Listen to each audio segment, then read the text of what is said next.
നമസ്കാരം. ഇന്നലെയും ഇന്നും നാളെയുമായി തൃച്ചി അല്ലെങ്കിൽ തൃശ്ശിനാപ്പള്ളിയിൽ എക്സിബിഷൻ നടക്കുകയാണ്. പോകുന്നില്ല എന്ന് തീരുമാനിച്ചിരുന്നതാണ്. അപ്പോൾ ഇന്ന് രാവിലെ ഒന്ന് പോയേക്കാമെന്ന് എൻ്റെ പ്രിയ സുഹൃത്ത് ഷൈൻ ചേട്ടനും അതുപോലെ തന്നെ എറണാകുളത്തു നിന്ന് ഷമീറും ഒക്കെ പറഞ്ഞ് ഞങ്ങൾ വെളുപ്പിനെ 4 മണിക്ക് പുറപ്പെട്ടാണ്. ഒരു 6:15 ഞങ്ങൾ കുമളിയിലെത്തി. ഞങ്ങളുടെ റൂട്ടൊക്കെ നല്ല റൂട്ടാണ്. ഒരുപാട് ആളുകൾ കുമളിയൊക്കെ കാണാൻ പല ദേശത്തു നിന്ന് വരുന്നു. നമ്മുടെ അടുത്തൊരു പ്രദേശമാണ് കുമളി. ഒരുപാട് ഹെയർ പിൻ വളവുകളും തിരിവുകളും ഒക്കെ ഉണ്ട്. അതൊക്കെ തിരിഞ്ഞ് ഞങ്ങൾ തമിഴ്നാട്ടിൽ ചെന്ന് അത്യാവശ്യം വിലക്കുറവിൽ അവിടെ കുറച്ച് 3-4 രൂപ കുറവുണ്ട് പെട്രോളിനും ഡീസലൊക്കെ അടിച്ച് എക്സിബിഷൻ ഹാളിൽ ഒരു 10 മണിയോടുകൂടി എത്തി. അതായത് ഏകദേശം 6 മണിക്കൂറത്തെ യാത്രയായിരുന്നു. അതിനിടയ്ക്ക് ഒരു 15 മിനിറ്റ് ഒരു മസാല ദോശ കഴിക്കാൻ വേണ്ടി നിർത്തി. എക്സിബിഷൻ അത്യാവശ്യം നല്ല രീതിയിൽ ഡീലേഴ്സൊക്കെ ഉണ്ട്.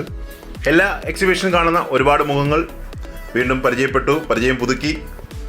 സാധാരണ നമ്മൾ കാണാറുള്ള പോലെ നാണയങ്ങൾ, നോട്ടുകൾ, സ്റ്റാമ്പ് പേപ്പറുകൾ, തീപ്പെട്ടിപ്പടം, പിന്നെ ആക്സസറീസ്, അങ്ങനെ ഒരുപാട് സാധനങ്ങൾ. അപ്പോൾ അതെല്ലാം കണ്ടു കേട്ടു. ഒരു ഡീലറായി കുറേ സിൽവർ കോയിൻസ് ഇരിക്കുന്നു, കുറേ പ്രൂഫ് കോയിൻസ് ഇരിക്കുന്നു. അതിൽ 1-2 വാങ്ങി. കുറച്ച് നല്ല വെറൈറ്റി ടൈപ്പ് നാണയങ്ങളും നോട്ടുകളും ഒക്കെ വാങ്ങിച്ചു. വലിയ പർച്ചേസ് ഒന്നും ഇല്ലായിരുന്നു. ഈ അമേരിക്കൻ ഡോളർ കോയിൻസ്, ഇതിനകത്ത് കുറേ പ്രസിഡൻഷ്യൽ ഡോളറും ഒക്കെ ഉണ്ട്. സമയമുള്ളവർക്ക് ഇരുന്ന് നോക്കിയെടുക്കാനാണെങ്കിൽ 100, 150, 200 രൂപയ്ക്കൊക്കെയാണ് ഇത് വിൽക്കുന്നത്.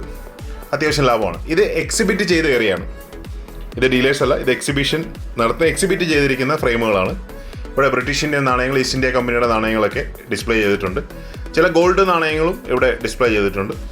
ഇവിടെ സാധാരണ ആളുകൾ ചെയ്യുന്ന പോലെ തന്നെ ഓരോരുത്തരുടെ കളക്ഷനുകൾ ഡിസ്പ്ലേ ചെയ്തിരിക്കുന്ന ഒരു രീതിയാണ് വെളിയിൽ കണ്ടത്.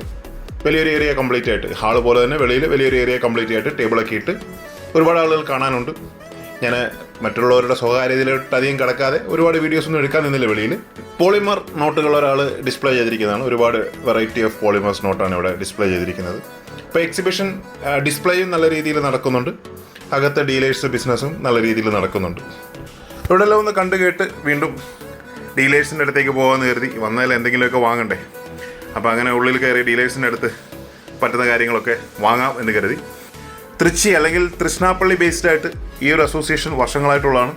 ഇവർ 1-2 വർഷം കൂടുമ്പോൾ എക്സിബിഷൻസ് നടത്തുന്നതാണ്. പിന്നെ ഇങ്ങനെയുള്ള ഈ റിവർ ബെഡ് ഐറ്റംസ്, അതായത് ഈ മണ്ണ് അരിച്ചെടുക്കുന്ന സാധനങ്ങളാണ്. മണ്ണിൽ നിന്നും, ചെറിയ തോട്ടിൽ നിന്നും അതുപോലെ പുഴയിൽ നിന്നുമൊക്കെ മണ്ണ് അരിച്ച് അതിൽ നിന്ന് കിട്ടുന്ന ഒരുപാട് വസ്തുക്കളാണ് ഇവിടെ ഡിസ്പ്ലേ ചെയ്തിരിക്കുന്നതിൽ കൂടുതൽ. അതിൽ കൂടുതൽ തമിഴ് ബേസ്ഡ് നാണയങ്ങളും ഇങ്ങനെയുള്ള നിങ്ങൾക്ക് കാഴ്ചയിൽ കണ്ട് മനസ്സിലാക്കാൻ സാധിക്കുന്ന ഒരുപാട് സാധനങ്ങളാണ്. പിന്നെ കോമൺ ആയിട്ടുള്ള കുറേ ആൻറ്റിക്സ്, കളക്റ്റബിൾസ്, ഇങ്ങനെയൊക്കെയുള്ള സ്റ്റാളുകളുണ്ടായിരുന്നു. വ്യത്യസ്തങ്ങളായിട്ടുള്ള ചില സാധനങ്ങളൊക്കെ കാണാൻ സാധിച്ചു. നമ്മൾ സാധാരണ കണ്ടിട്ടുള്ളതാണ്, എങ്കിലും അതിൽ കുറച്ച് വ്യത്യസ്തത കാണാൻ സാധിച്ചു. ഇത് ചില ആളുകളുടെ ഇന്ത്യൻ നോട്ടുകളുടെയും ഇന്ത്യൻ നാണയങ്ങളുടെയൊക്കെ സ്റ്റാളാണ്. ഞാൻ അധികം ഇവിടെങ്ങും സമയം ചിലവഴിക്കാറില്ല. കാരണം ഇന്ത്യൻ നോട്ടുകൾക്കൊക്കെ ഇപ്പോൾ അത്യാവശ്യം നല്ല വിലയാണ്.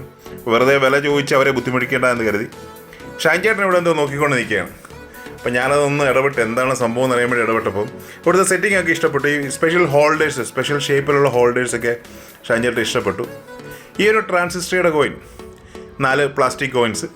അപ്പോൾ ഈ ഒരു പ്ലാസ്റ്റിക് കോയിൻസിൻ്റെ സെറ്റിങ്സ് നല്ലതെന്ന് പറഞ്ഞു. നല്ല രീതിയിൽ സെറ്റ് ചെയ്യും. അപ്പോൾ അവർക്ക് കണ്ടാലും ഇഷ്ടപ്പെടുകയും വാങ്ങിക്കാനൊക്കെ തോന്നുമെന്ന് പറഞ്ഞു. ശരിയാണ്. വീണ്ടും ഇങ്ങനെ ഡീലർ സ്റ്റാളുകളിലൂടെയൊക്കെ കറങ്ങി നടന്നു. ചിലരിങ്ങനെ ഷീറ്റുകളിൽ രാജ്യത്തിൻ്റെ ഡീറ്റെയിലും ഒക്കെ എഴുതിയ സെറ്റുകളൊക്കെ ഉണ്ട്. പിന്നെ ഒരുപാട് പ്രൂഫ് സെറ്റുകളൊക്കെ ഉണ്ട്. VVIP സെറ്റുകളുണ്ട്, VIP സെറ്റുകളുണ്ട്. ഈ കാണുന്നത് അക്രലിക് ടൈപ്പ്. ഇതൊരു ഗ്ലാസ് ആണ്. കാണുമ്പോൾ അക്രലിക് പോലെ ഇരിക്കുന്ന ഗ്ലാസ്സിലുള്ള നാണയമാണ് കോങ്കോഡ്. ഏകദേശം 5500-6000 രൂപ വരുന്ന വില ഗ്ലാസ്സിലുള്ള കോങ്കോഡ് നാണയം. പിന്നെ ഇതെല്ലാം VVIP സെറ്റുകളൊക്കെയാണ്. തിരിച്ചു പോകാനുള്ള സമയം ഏകദേശം ആയി വരുന്നു. അപ്പോൾ ഞങ്ങൾ നോക്കി ഏകദേശം 1 മണിക്ക് ഇറങ്ങാവുന്നതാണ്, തിരിച്ച് വീട്ടിലേക്ക് ഇറങ്ങാവുന്നതാണ് കരുതി. അപ്പോൾ ഏകദേശം 1 മണി അടുത്താവാറാകുന്നതിന് മുമ്പ് തന്നെ ഞങ്ങൾ തിരിച്ച് വീട്ടിലേക്ക് പുറപ്പെട്ടു. ശരിക്കും പറഞ്ഞാൽ ഞാനിപ്പോൾ ഈ വീഡിയോ ചെയ്യുന്നത് വീട്ടിലിരുന്നാണ്. വൈകിട്ട് 7 മണിയോടുകൂടി വീട്ടിൽ വന്നു. ഇവിടെ ചർച്ചയാണ് ഷമീറും ഷൈൻ ചേട്ടനോട് വാങ്ങിച്ച നാണയങ്ങളെക്കുറിച്ച്, ടിപ്പുവിൻ്റെ ഒരു നാണയത്തെക്കുറിച്ചൊക്കെ ചർച്ചയാണ് വണ്ടിക്കകത്ത്. അപ്പോൾ നല്ല മനോഹരമായ യാത്രയായിരുന്നു. വീഡിയോ കണ്ട എല്ലാവർക്കും ഒരുപാട് നന്ദി. Thank you very much.